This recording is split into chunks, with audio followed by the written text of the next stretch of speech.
Ayan, may update tayo tungkol kay tungkol dun sa kumalat na yung sa Julie's Bake Shop na tinakpan ng yung tarpaulin dun sa mismong store, physical store somewhere in Davao City, na ang endorser nga po ay si Kim Chiu. Ang latest po dyan is pinadala ng bouquet of flowers at saka ng letter, personal letter ng mismong mga may-ari ng Julie's Bake Shop, si Kim Chiu, na hindi ko masyadong nabasa yung sulat, pero parang lumalabas doon na humihingi sila ng apology dahil doon sa ginawa nung supposedly ay or allegedly or reportedly empleyado ng Julie's Bake Shop doon sa isang franchise nila sa Davao, na tinakpan nga yung pagmumukha ni Kim doon sa tarpaulin. So anyway, tinanggap ni Chris, baka nagmali-mali ako ngayon ng mga pangalan, may Julie, may Chris. Tinanggap naman ni Kim yung apology at pinost nga niya na parang yun na, nangyayari naman daw talaga yung mga ganung bagay, especially naniniwala yung may-ari ng bake shop na hindi naman ugali ni Kim na rumesbak pa or sumagot pa, kasi nakita naman na wala naman talaga siyang sinasabi against the bake shop. Kaya yung bake shop na yung nagkusa. Hindi nga lang napaliwanag masyado doon sa nabasa namin kung yung bang gesture na yun ng Julie's Bake Shop ay nag-a-apply din doon sa franchise supposedly nila na sa Davao, kung ano naman yung gagawing sanction or ano naman yung gagawing ano bang tawag doon? Yun na nga, sanction. Dahil may sila doon meron silang tinatawag na command responsibility or what na kailangan nilang kailangan nilang harapin.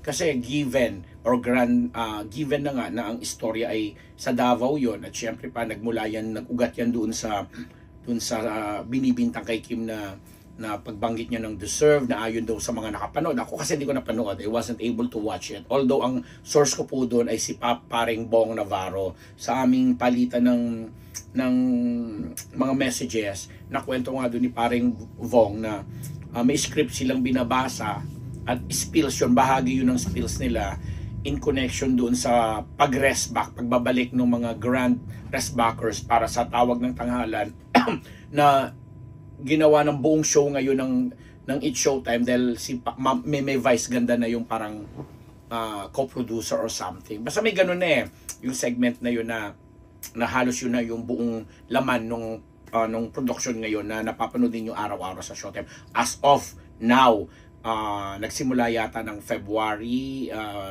ngayong February 2025 at tumatakbo ngayong March at hanggang kung kailan yan. So anyway, to cut the story short, naging bahagi nga yung spill na yan, and nagkataon naman na parang nagsimula yung araw na magre-rest back, yun nga yung day naman a day after naman na mahuli nga ang dating Pangulong Duterte at dinala nga sa ICC sa The Hague sa Netherlands.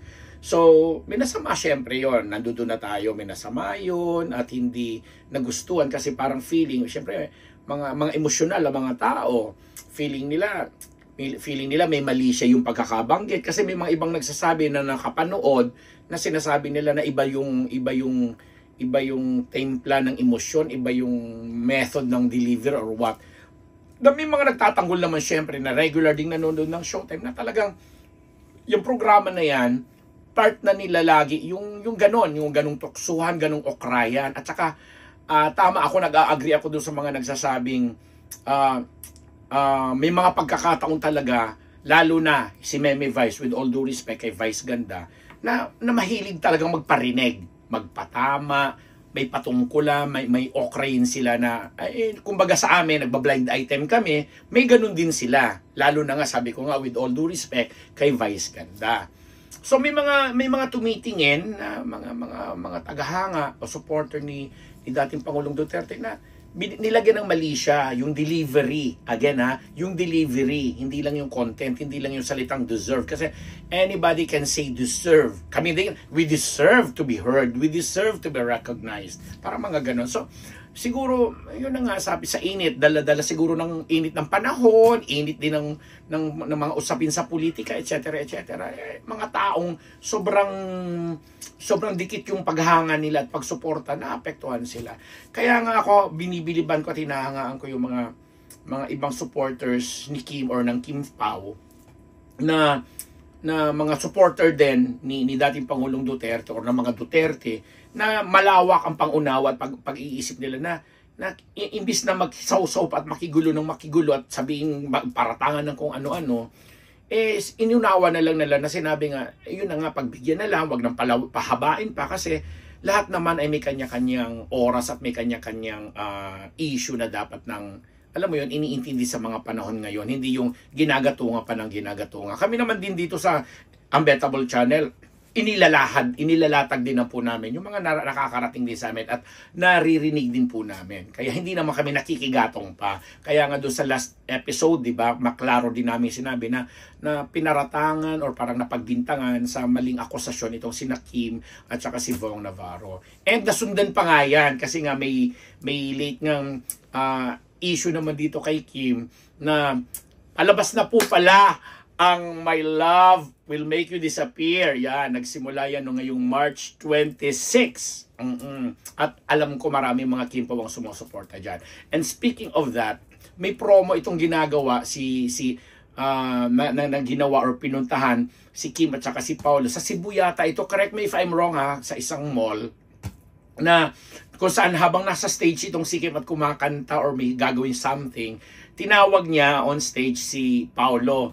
But upon seeing yung bench store doon sa mall na kung saan nandoon yung malaking, hindi naman billboard yun basta malaking frame na picture ni Janine Gutierrez na napaka-sexy. Dahil, ay nako, nakikita niyo yung latest pictorial ni Janine na cover siya ng isang na glossy magazine at yung body work ba ang tawag doon? Yung sa bench? Body work or body of work or something, work, whatever, basta may body, may work. Na, ang bench kasi, nag-fashion show na rin noong March 2016 ba yan? Or what? Or Friday? Basta ngayong March din po yon yung rampahan ng mga body chuchu.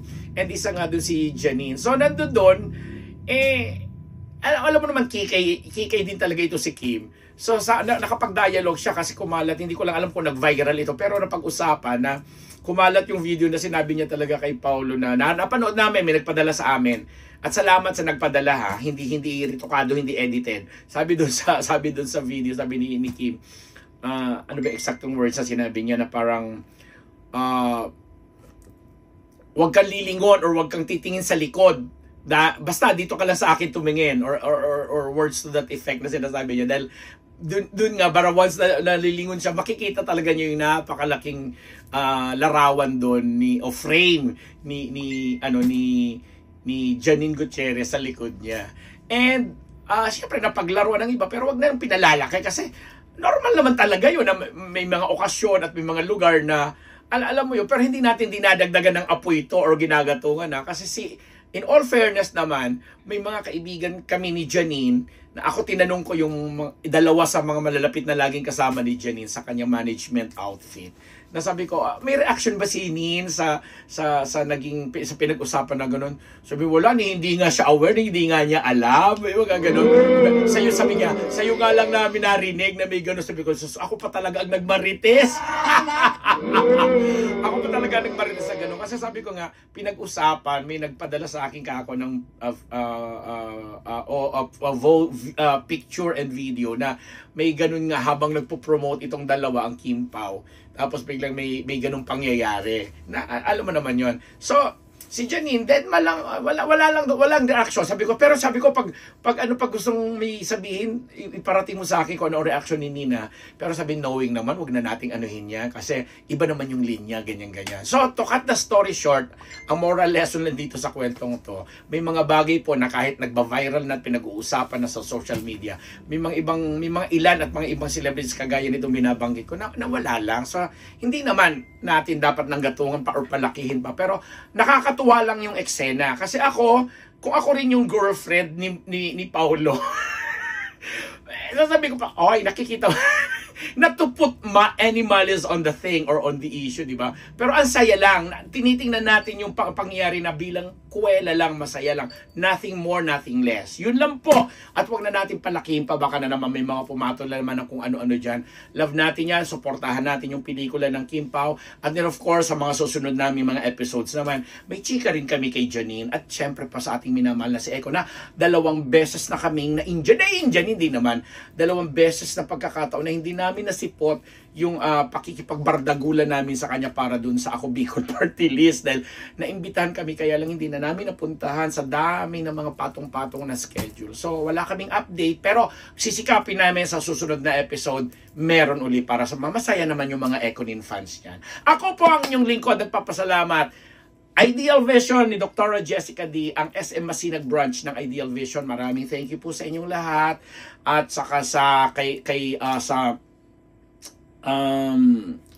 Mama Shakeable Revilla ng MWell. Yan. At ang mga doktor namin minamahal, Faces and Curves, Dr. Sheila, Dr. Jerry Casata, si One Dental Clinic ni Dr. Pong Magtibay, ang Gorgeous Smile ni Dr. Jess Solis, at saka si Ma'am Ara, si Colonel Jundi Mayuga, at nag-shoutout uli ako sa mga minamahal kong talagang lagi talaga kaming ini-emote ng pagmamahal. Wow! Si Tetra, si Lani Mitchell, si Ma'am Bel Constantino, si Soki Esteve, si Lee Reyes, Lolita de Dios Katsuki, sino pa doon? Diba? Ang mga ka-MU, Maritas University friends po namin, ang mga readers po namin sa Bulgar, sa Hataw, dito po sa online, ang chroniclemanila.ph, yun. At saka po, dito po sa Unbettable Channel. Ako ang inyong lingkod. Nagbababay, Diyos mabalos. Happy summer ang init!